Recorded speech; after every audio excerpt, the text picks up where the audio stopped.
Hi, everybody. It's the right perspective joining you for a relatively impromptu discussion. And listen, it's election night. I think we're all a little bit on edge. We were just thinking, my gosh, this is a great night to just offer a little distraction. Let's just get our minds off of it for 30 minutes. And yes. People have been asking us to review the show This Is Us, and we love that show. So of course we're like, don't mind if we do. Really we do love show. This show. We love this show. We love this show. But we're not gonna go with our traditional format. Normally, we're like recapping the content and we're having to have some kind of structure. We're just gonna discuss it for 30 minutes tonight. But first, let's introduce ourselves. Hi, I'm Aubrey Wright. I'm the oldest. I'm Janiyah Wright. I'm the middle. Hi, I'm Brittany Wright, and I'm the youngest. Janiyah, your mic sounds a little hollow. I don't know. Is that better, bro? Yes. Okay. So much better. Oh, man. Do you think anything I said to this point has been heard? Yes, it's all been heard. Okay. Absolutely been heard. That's the thing about short notice. Everybody ready? So, well, listen, you know what? I am posting things right now. Yes. I think of the three of us. I don't, I hope I'm not speaking out of turn, but bro, I think you probably became a fan of this show before me and Brittany did. Is that right?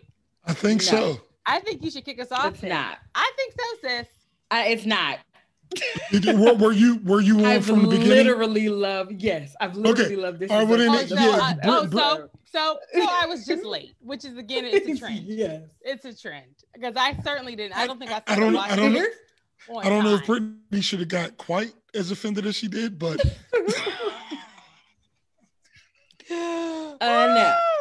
Listen. But I think that speaks to her love of the show. Passion. Listen. It's passion. It's like, look. You want the record clear when you're passionate. That's right. Listen, my friends and I have been talking about this on our Marco Polo since this show started. It is Brittany, that was a shameless Marco Polo plug. Listen. That was a shameless Marco Polo. You're welcome. Brittany loves everyone Marco Polo. Needs it. No, it's just voicemail. Well, but anyway, so bro, it's definitely voicemail. So bro, why don't you? So rude. So rude. Long rambling voicemails, just happening over and over. It's coming for you. It's not. It's definitely not. Just you wait and just you wait. Yeah, we definitely gonna have to do My Fair Lady. Yeah, at some point on the podcast. But yeah, so why don't one of the two of you kick us off then? It's people who, because again, we all love this show. Jig is up on that. But tonight's, so we're talking about the first two episodes, was actually aired last Tuesday. The first two episodes of season 5 of the NBC show This Is Us. And it's this episode, like every episode, knocked my wig off. Okay, I mean, mouth agape. Wig on the ground, mouth agape. I mean, the surprises coming at you left, right. Can't stop them. Because they everywhere. So everywhere. Kick us off. One of you. Well, look. First of all, I think. All right, what time is it? It's 10:24. So we're going to be done in 30 minutes. Absolutely. And what we got to know is that we're just not going to get to everything. It's impossible. Because there was just 2 episodes. Too much good stuff in the show to talk about. And just for anybody who hasn't seen the episode, there's going to be spoilers all up in this conversation. Big time. Big time. Get off. Yeah. Right at this very moment. And we're gonna see how it goes tonight. But we're thinking of just reviewing this show real time. So like every Tuesday after it airs, to just hop on for 30 minutes and chat it up. Because we would do that anyway. Exactly. So to just hop on Facebook and chat it up, Facebook Live. All right, so let's get into this. Okay, so we're So look, first thing I think we could talk about for a few seconds before we move on is that in the beginning of the episode, they showed a montage kind of the events leading up to this season. And one of the biggest parts of this is going to be the relationship between Kevin and Randall, because I'm going to tell you this.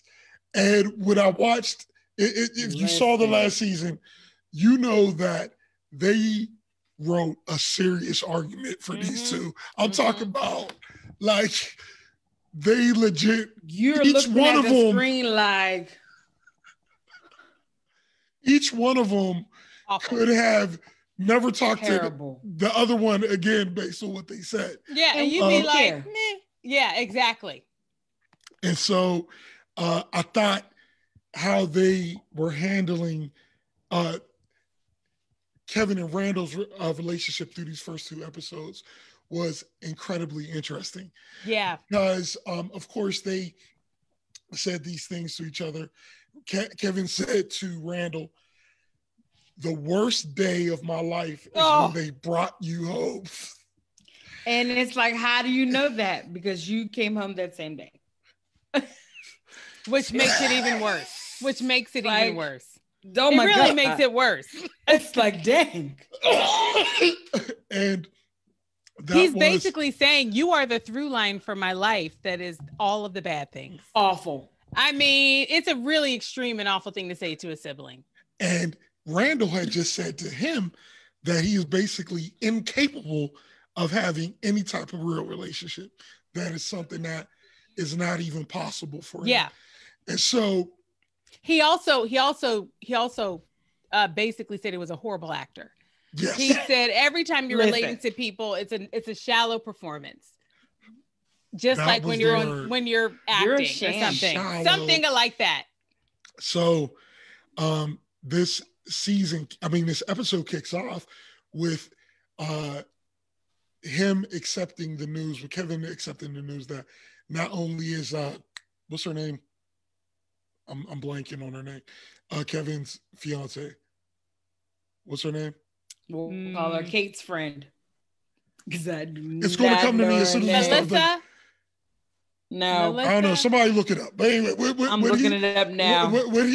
When he's finding out not only is she pregnant, but she's having twins. And I loved the text conversation between Kevin and Randall, because it was so real. I love the way they did that. It was so real because Madison. First, Madison. I knew it was with the M. Madison. I knew it was with an M too. Okay.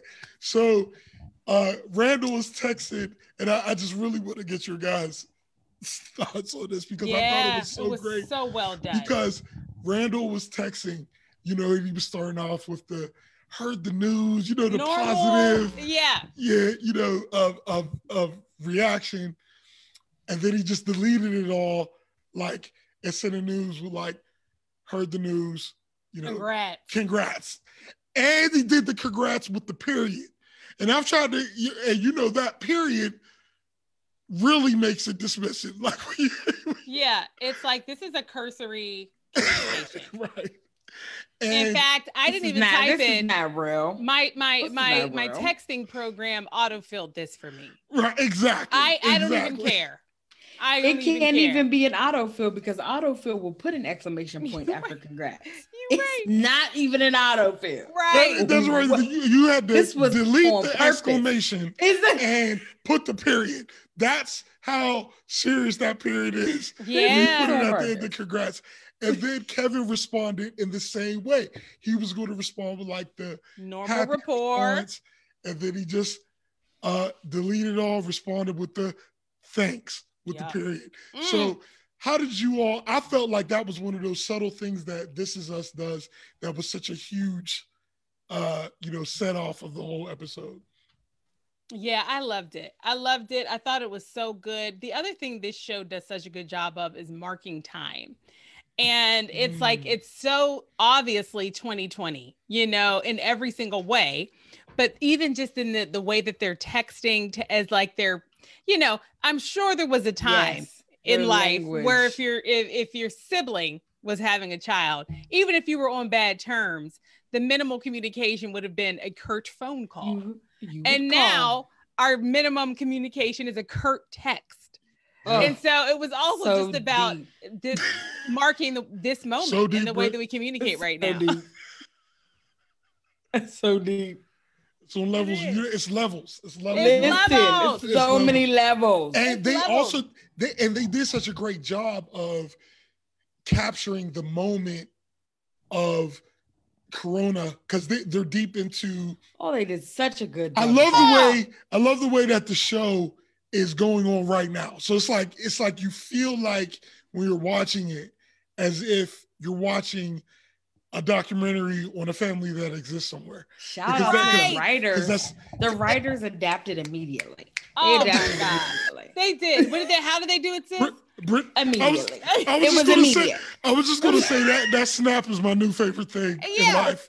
But that's how they adapted. That's how they adapted. In a snappy way. And it's not just mentioning Corona. It's how, because it feels like forever at this point. But if we can rewind our minds back to February, March, when it was first starting, that's how we were acting. That's right. When it first came out, like when everybody heard about Tom Hanks, it was like, Tom Hanks. And then they reflected that in the show, and remember, like now, well, me and Brittany, Janiyah is still full February coronavirus. Listen. Cautious. But 3 months of rations intact. But I'm down to like 4 cans. I don't care what you say. Yeah, it's I ate a can a day. Yeah, but in the beginning, that's how we were. That's how everybody was. Like when Kevin came to the house, was like, nope, stop in the yard. 6 feet, like step away from the door. Right. So it was so real. Yeah. I just love how they transported us to the beginning. Yeah. And look, even with the other really awful things that have been happening this year, they did such a great job of integrating the Eric Garner's death, and we watched the family and the community processing that. And, these are these things that we always process. You process it from your lens, and so as a Black person reflecting on that tragedy, there's one reflection, and then as a white person reflecting on that tragedy, there's another kind of reflection. And it was so complex to watch it in this family, because this is a family that's both Black and white. And so we had white people working really hard to be allies, and I think as Black people, we all know what that feels like, to have the white people around you working really hard to be allies, and you want to meet them where they are, and it's absolutely the right energy, but it is also taking something from you. It's also depleting you, and it's also it's giving you more responsibility at a time where you're already overwhelmed. And so we watched Kate, wanting so badly to be a good ally for Randall, and really not knowing exactly how to do it, texting him, what Black organization should I donate to? She's out at the protest. So funny. Oh, look, it's my baby Jack's first protest. It's like, I just thought the way that they held that complexity. They did so good. Such a good job. And then even watching, it was also snappy. Listen. And then watching Randall and his family, deal with that. Now, when they made the decision for Randall to go into public office, they didn't know coronavirus was coming, but we got a chance to watch Randall as a public servant having to deal with this. And I appreciated being able to see that view. And it's like this Black man carrying all of this weight and needing to be strong for himself, needing to be strong for his family, needing to be strong for his community, his constituent base. And then his sister talking about what Black organization should I donate to. It's a lot. Like, what's happening here? And I really just want to point out the fact that they brought up something more specifically for Pittsburgh Black people, the Johnny Gamage case. When they said his name, I was like, I forgot all about this. It's not that you forget it like it's not important, but the numbers. Like, it's just that so many. There's so many. You can't keep it all together. I did go. I literally sat my phone beside the television when Kate and Randall were talking, and I recorded so all the words could come into my phone, just so I could get little pieces of that conversation. And what I want to say is that this conversation between Randall and Kate is literally what every Black person wants to have with every white person that is an ally for them. They want to have this conversation with them. Sometimes you're able to have it, and then sometimes you are not. And the conversation is so nuanced and it is so hard. So you have Kate there and she's like, I'm sorry, I want to apologize. And Randall has to make the hard decision to call the awfulness to the floor. And so what happens when you're calling someone's awfulness and dismissiveness to the floor, there's no way for them to gain footing because it is going to be abrupt. I've never said anything. I don't know how to say anything, but at this moment, I have to say something and I can't help you process. And so that's literally the conversation that him and Kate were having. And when he said to her, but if I did that, if I tried to make it okay for you, Kate, if I did that, Kate, if I made things better for you, then where does that leave me? So often we are in this space as Black people of trying to make everyone else around us feel better. And, oh, thank you so much for what you've done. No, this not a thank you, just do it. And it should go without thanks. But because there's always this attaboy, I need to pat you on the back, it becomes exhausting. And we just want to go home and not have to deal with you at all.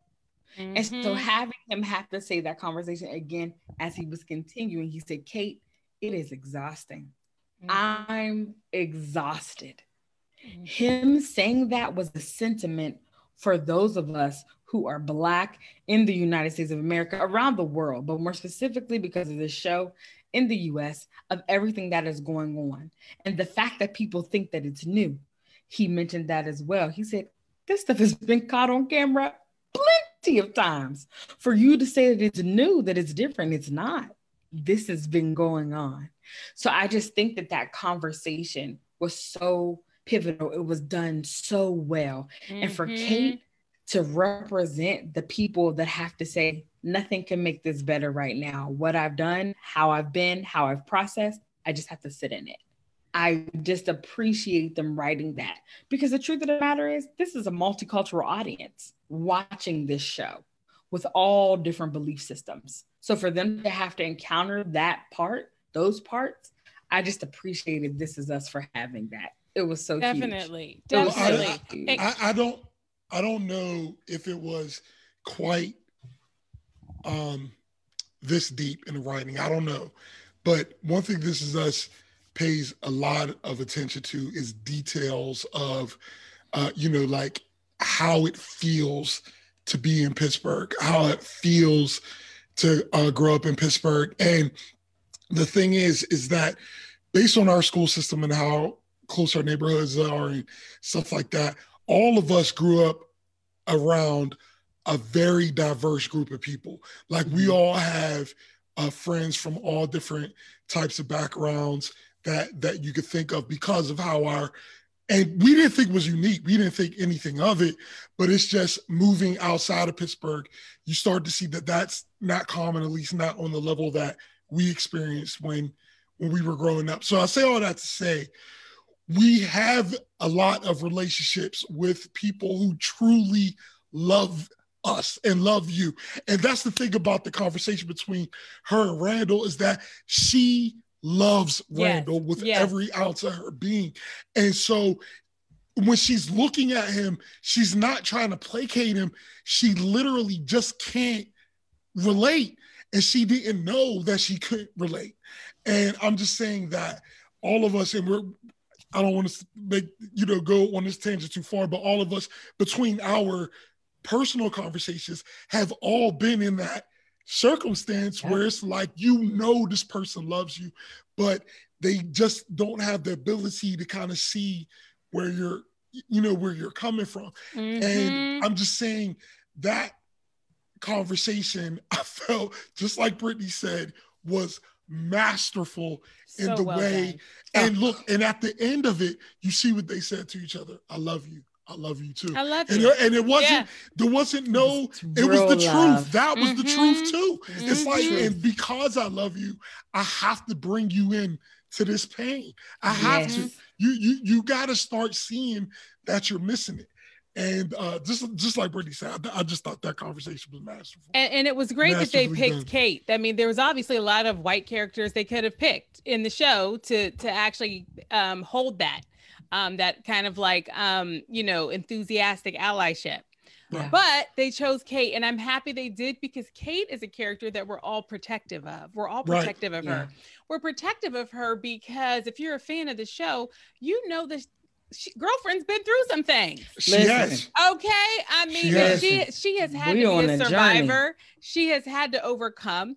And in this very episode, she's grappling with things like, she had a very hard time having her first child. And her child came out with special needs. And now her and Toby have decided to adopt. And again, haven't been in that experience, but watching that couple go through it, it is gut-wrenching. That for them to kind of have to grapple with fertility challenges and age and weight and all of those things, and to make the choice to adopt. Now, of course, for their family, adoption is a relatively successful story. Right. So their family has a relatively positive experience of adoption. So I would assume it makes it a little bit easier because it's a part of the family culture.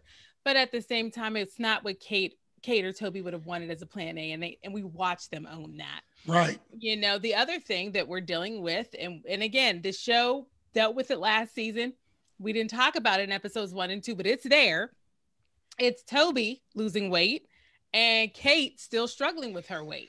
Yeah. Toby's made significant progress in his journey. She has not made as significant progress quite yet.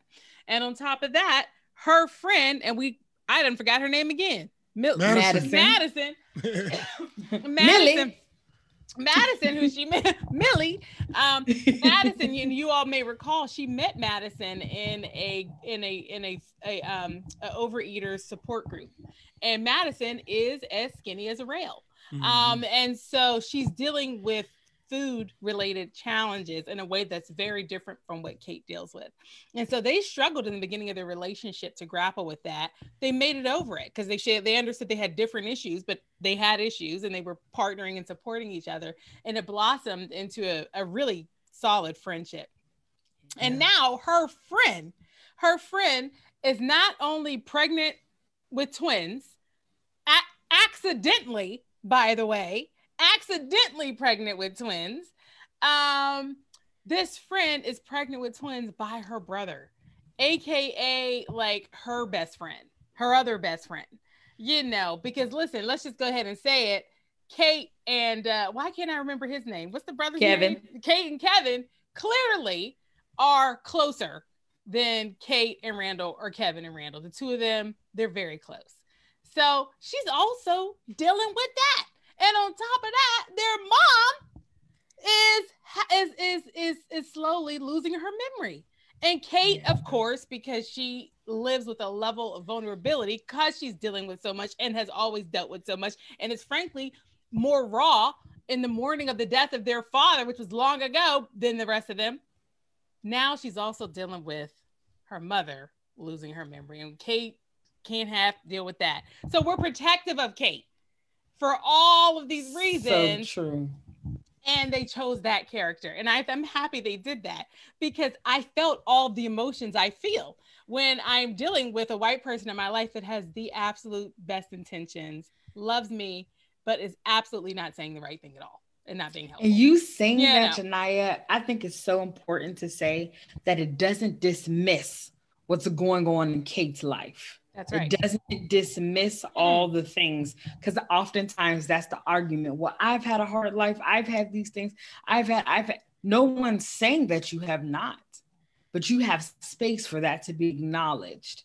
This is now a space where you have to acknowledge this. Mm-hmm. So I think that is, you pointing that out is so huge. Mm-hmm. And to your point about Madison and Kevin, there was something Madison said to Kevin whenever there was a part in the episode where Madison had tripped over a suitcase and she fell on her stomach and she hadn't felt the baby's move in 20 minutes. She was very concerned. I cannot imagine what that would feel like. She was just like, I want to go. And Kevin was like, well, I can get Kate to come with us. And she was like, no, just us.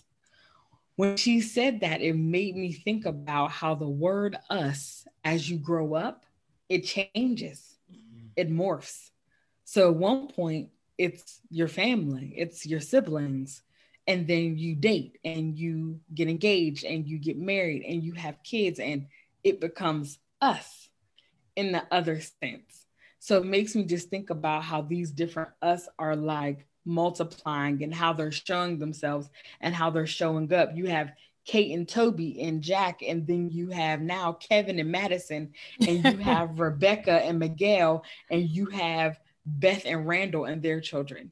Like, you're seeing these different us's within this giant us come together. So I just really, when she said that, I was like, ugh. Well, yeah, this is life. That whole part where Janai mentioned a lot of things that you said weren't in the current episode, but I really feel like when Kevin and Madison came to tell Kate and Toby that there was like this long pause where they just focused on Kate, and This Is Us is perfect at the pacing. And what I'm saying is so good. Is that even though all those things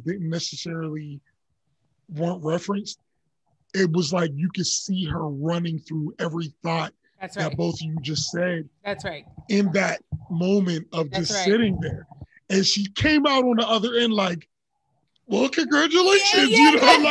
But I'm so excited. It's complicated, but I'm leading with happiness. Yes. And that was also reminiscent of Kate is one of the strongest people on the show, but she's also always on the brink, which is an interesting thing. And this is something we've encountered in our personal lives as well. But like, you can't doubt just the fact that she's here. She's strong, but at the same time, she's just always right there. It's like the breakdown is always. It's like she's constantly fighting it back. And I felt like that was another moment where it was just like, okay. Congratulations. Here we go. Right. That's right. That's right. It's so true. I got the Rona and now I have nieces and nephews on the way. Okay. Because part of it is about Madison for sure. But we have to also talk about Kevin.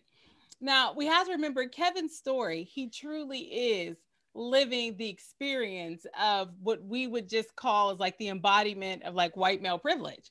I mean, he just keeps stumbling into things that are great. We only got 6 minutes, just so you know. Okay. Kevin keeps stumbling into things that are great. And so when he's telling this story of like, accidentally, I've gotten this great girl pregnant, and now they're happenstance really having a sincere emotional connection. And then he tells Randall, I think I've accidentally stumbled into an amazing relationship. It's like, okay, Kevin, congratulations. Once again, you're like a millionaire. You're like, right. It's like, oh, you accidentally became a movie star. Like, it's just like, he continues to just, as much as he has, and listen, I don't want to minimize the trauma he's experienced, okay? Because he has also been through some difficult things. I mean, he's battled alcoholism. They've all lost their father. Mm-hmm. Right. Yes. So I'm not minimizing any of that. And we know that Kevin has a lot of depth, but we also know that he lucks into good things. And so it's also like, man, Kevin, also now you're having twins. Well, it's really. Can I interject some awesomeness right here? Because I'm gonna tell you, when he was in the hospital with Madison, and This Is Us jumps between timelines. And this is something that a few different shows do, but I feel like This Is Us does it better than anybody because they slightly change the feel of every time period so that you're not confused as to what time period you're going to, but they also jump back and forward in a way that still seems sequential somehow. Yeah. Excuse me. But when she was talking to, when Kate was in the hospital having the twins, and she was talking about, men and how, because she was talking about how Jack is just acting like he can't even just sit still right now. He's just trying to do something. And she was talking about how she, it's like she respects all of that, but she wants her son to be able to communicate on a different level as well. And they were overlapping that with the scene when he was talking to Madison. And these types of scenes normally are very difficult for me to watch without throw up bag next to me. But the point I'm trying to make is this one didn't. And it was because he was sitting there and he's just exposing himself in a way, but it wasn't corny. Right. And it just you better be happy we have time constraints, because I have so many things to say to you that we just don't have time. Listen, we don't have time. I'm exposing myself just like Kevin. All right, you know what? I'm going to make a note. Brittany, after the show ends, we're going to call Aubrey back so we can give him our reaction to that comment. Very good. But cool. Bro, I'm happy. Now, I want to let you know in advance, my phone is definitely fully charged and it won't be going straight to voicemail. Bro, you all, that's so messed up. Again, we don't have time. And that's why he's doing it. That's exactly why. Because he knows we don't have time. But I'm happy, bro, before you said that ridiculous thing that you said, that you brought up, like, going back in time a little bit, because everything we've talked about to this point has pretty much been the 2020 timeline. And bro, you've now introduced the timeline when they were going back in the past. Something else we saw in the past that is so important. We can't end this review without getting a little teaspoon of the story of Randall.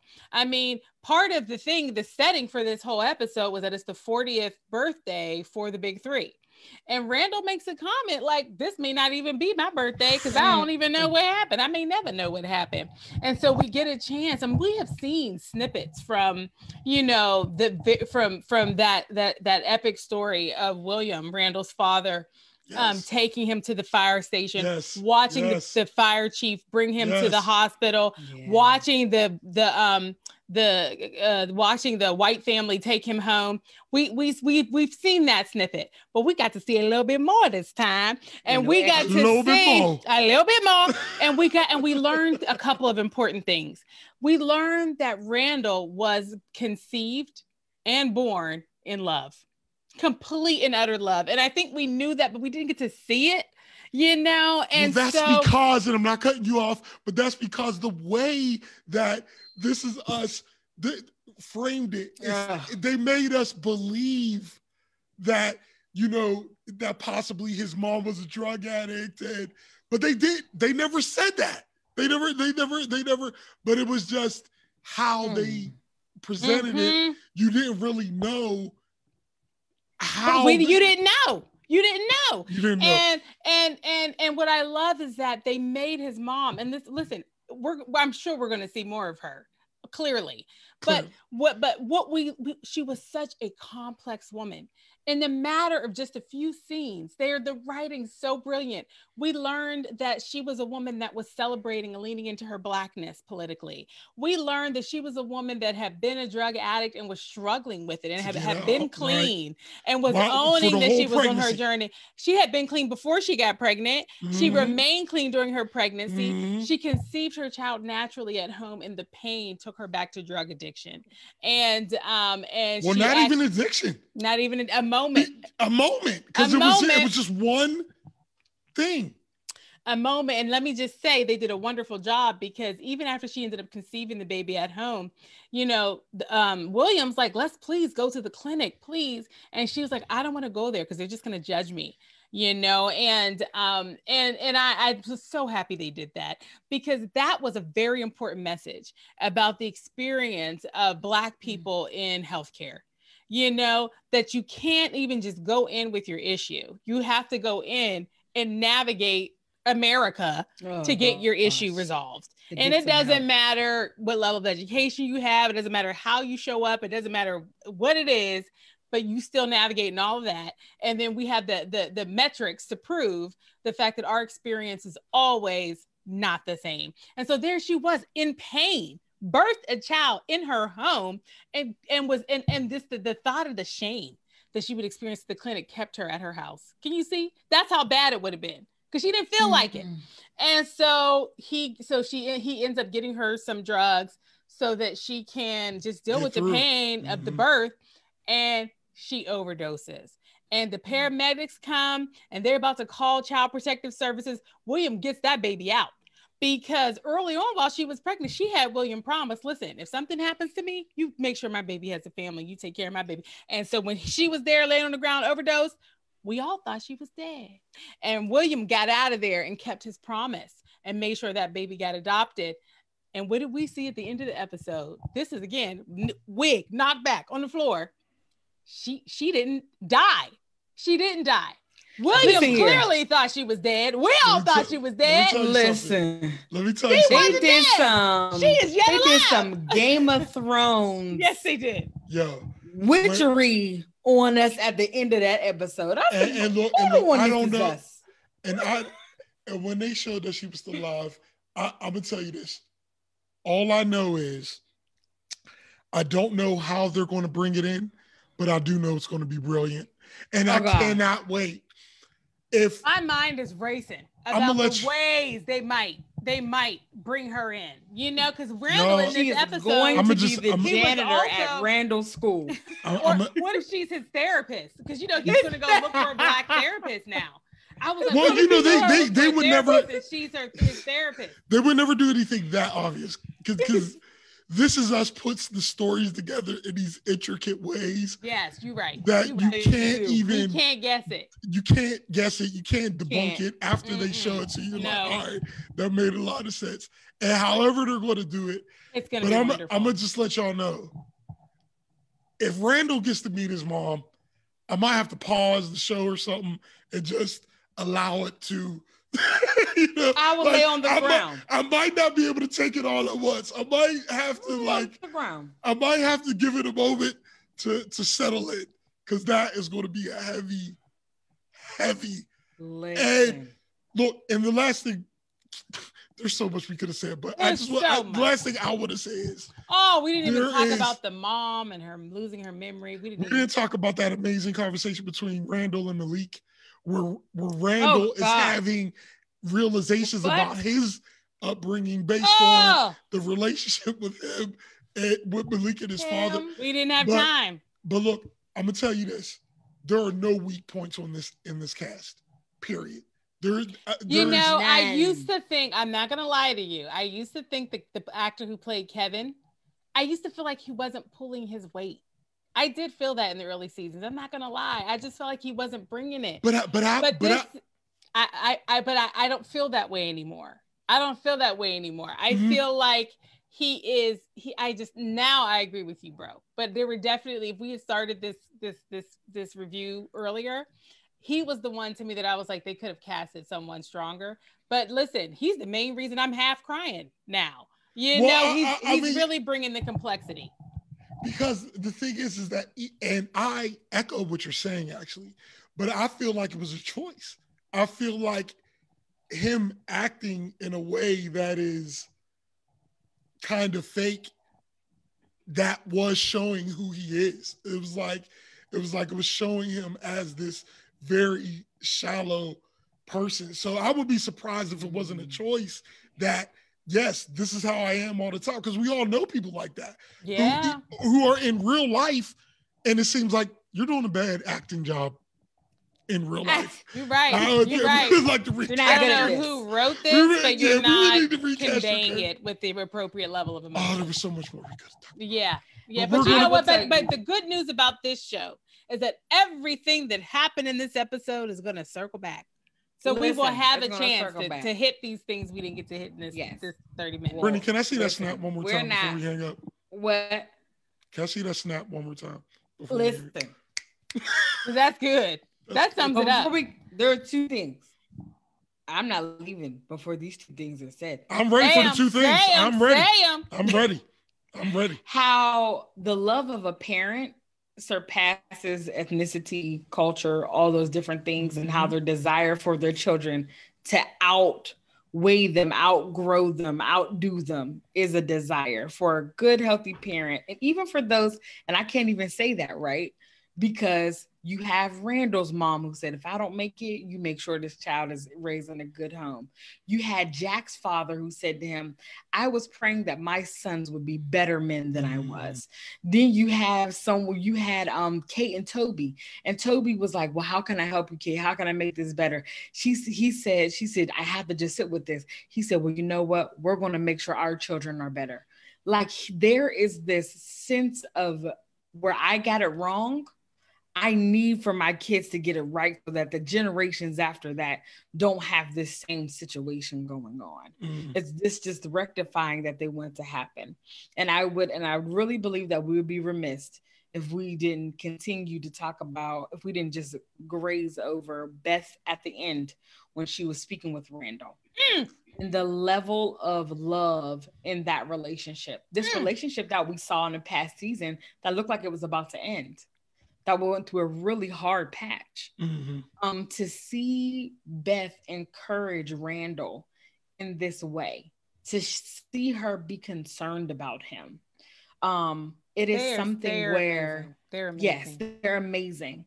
I love Beth because, and then the actors that plays her, I think she's okay with being able to be a representative for Black women. And in all her strength, she is able to have this man that appreciates her strength, because when he is like, I am sad, like this is hard, it's also hard for her. But then she's also able to show that strength to encourage him, to help him to go forward, and to help him to realize what your life was and what it currently is. And so I just really appreciated that. And then just seeing these three young Black ladies being raised in this loving home. And there's the one part where it's just the music montage and it's just showing all of them smiling and laughing. And I was just like, these are the messages. Again, this is us doing things without words that we have got to see. These are things that need to be out there, Black love, when so often there are so many things that are trying to tear us apart as a community. So to see us together as a community, Malik and his father, Malik taking care of his daughter, this Beth and Randall, even the young love, Malik coming to bring a hamburger to his girlfriend so he can recreate their first date, you know, after their year anniversary, right? Like this. Why you put it in quotes? Narrative. Why you put it in quotes? It was young. High school love is real love. Also, I'm jealous because I haven't had a year. All right, so that's our next episode. That's another podcast. Yep. but just to say that, Yeah. I just appreciate them showing that as well. While you're showing the tragedy of the Black community, you're also showing the positivity and the beauty of the Black community as well. Right on, man. And that, as usual, Brittany done summed it up and wrapped it up. And bro and sis, I think we can say that is the right perspective. Surely is, man. On the show's so good. Season 5, episodes 1 and 2 of This Is Us. Yeah, we could have talked for 4 hours. I'm sure we're going to keep talking about this show throughout the week. I know we will. Oh, well, personally, the conversations will be deep and there's so much detailed. Oh, the personal conversations. So much to unpack. So, listen, but thank y'all for joining us. Thank you for joining. Man, we had so many views, you guys, and shout out to the people who've made comments. Rachel and Brittany Mackey. Rachel. Yay! Thank you all. Thank you so much. And I just would encourage, everyone to take care of yourself tonight. We have a long night ahead. Take care of yourself tonight and take care of yourself, tomorrow and the next day and the next day. One day at a time. One day at a time. Check us out on rightperspectivepodcast.com.